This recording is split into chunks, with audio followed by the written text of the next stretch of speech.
I'm going to argue that video games are not transgressive, as they provide both young people and adults with a hobby that will likely reduce any urge to resort to violence or drug use in real life.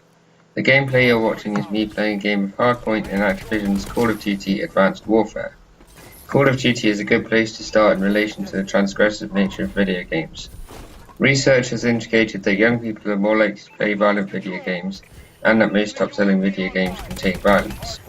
According to Forbes, the global video games industry is worth around $80 billion, with some predicting that it will be close to $90 billion in 2017, which is more than the film industry and music industry combined. For example, the first Black Ops game took in $650 million of sales in the first 5 days alone, which is a global 5-day sales record for games, films, and music. The competitive gaming scene has grown recently, with games such as COD, League of Legends, CSGO, and Dota 2 being popular choices.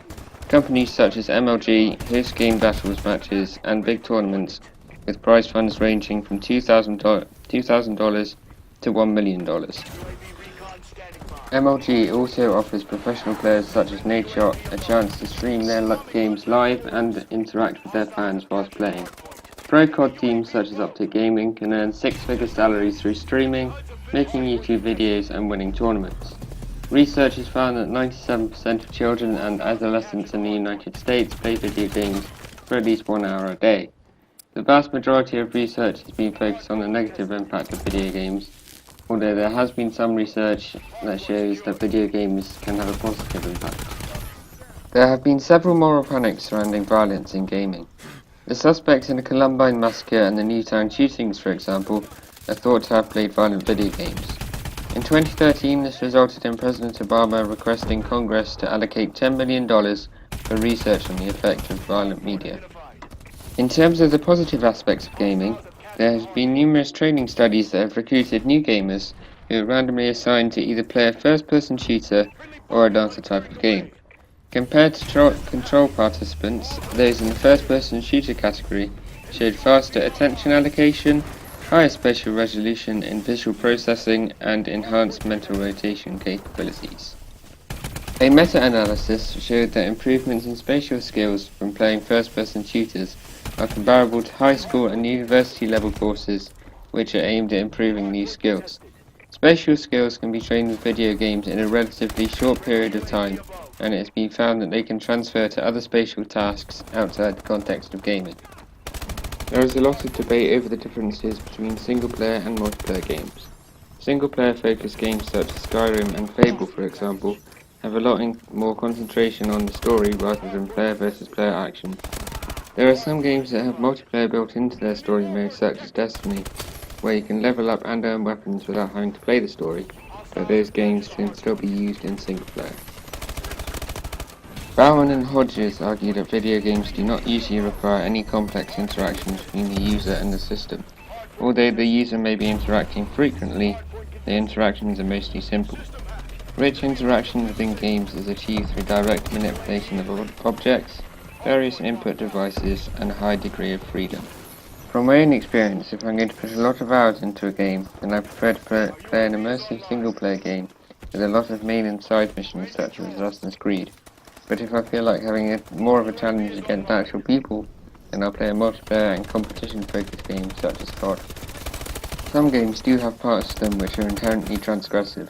GTA 5's torture scene, for example, instructs you to perform various acts of torture with multiple tools at your disposal and no clear consequences for your character.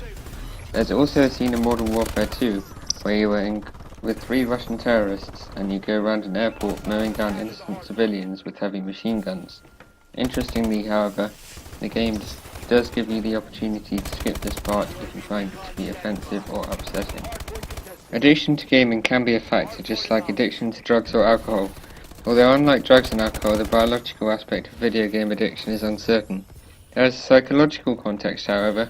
For example, some might say it gives them a chance of escapism and a way to feel good about their lives. Too much gaming can seem relatively harmless compared with the dangers of a drug overdose, but research suggests that gaming addiction can ruin lives. Children who play 4 to 5 hours a day have no time for doing homework or playing sports. There are several warning signs to video game addiction which include playing for increased amounts of time, thinking about gaming during other activities, gaming to escape from real-life problems such as anxiety or depression, lying to friends and family about concealing gaming, and feeling irritable when trying to cut down. Another important factor in gaming is downloadable content, or DLC.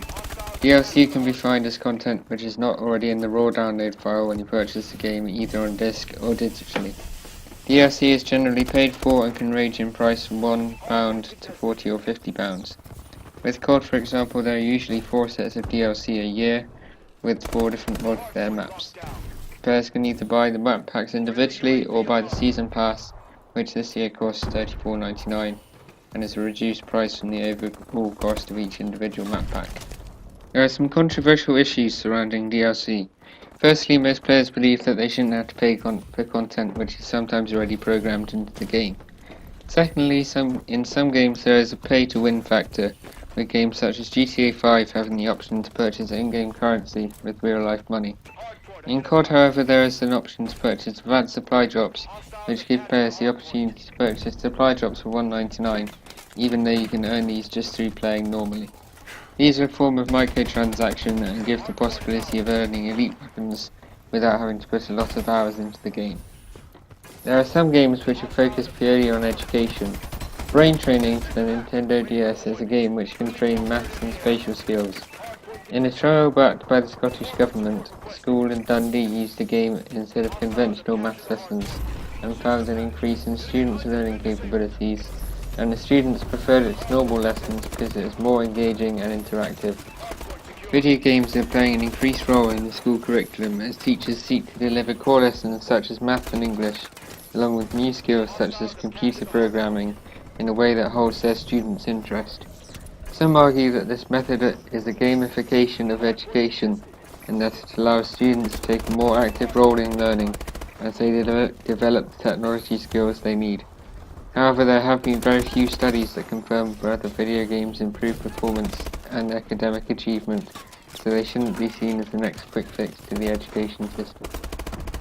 A way in which gamers can be transgressive is through hacking.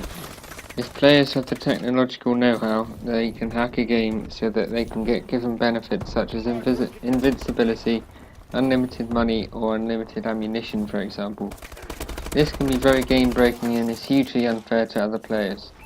Although not considered transgressive, some games give the opportunity for players to add mods which allow them to change the game how they want, such as changing the weather on Skyrim. There is also cheating, which involves the use of cheat codes, which are often created by the developers, or exploiting software glitches in the game. Exploiting these glitches is often frowned upon by the game developers, and can sometimes lead to a quick fix of the glitch, along with a possible ban or a restriction for the player involved. The two most visible schools of thought on gaming are ludology and narratology. Narratologists approach gaming in a way similar to that of cyberdrama. This means that their major concern is about portraying video games as a story-telling medium, particularly one that comes from interactive fiction. Ludologists argue that a video game is first and foremost a game, which must be understood in terms of its rules, interface, and the concept of play that it develops. The 4 largest producers of and markets for computer and video games are North America, Japan, the UK, and Germany. India and China are considered emerging markets in the video game industry. Sales in these markets vary widely due to individual preferences. Japanese consumers, for example, tend to purchase far more console games than PC games and have a preference for games which cater to local tastes. In 2004, the NPD Group found that in the United States, console and portable software sales were $6.2 billion, console and portable hardware accessory sales were $3.7 billion, and PC game sales were worth $1.1 billion. In conclusion, video games are not as transgressive as drug misuse or alcohol addiction, for example, although they do have some transgressive qualities such as hacking, cheating, or exploiting glitches. Video games can have a positive effect within education, and they have proof that they can have positive effects on achievements. The moral panics that surround video games often have no proof that they are the primary cause of what happened.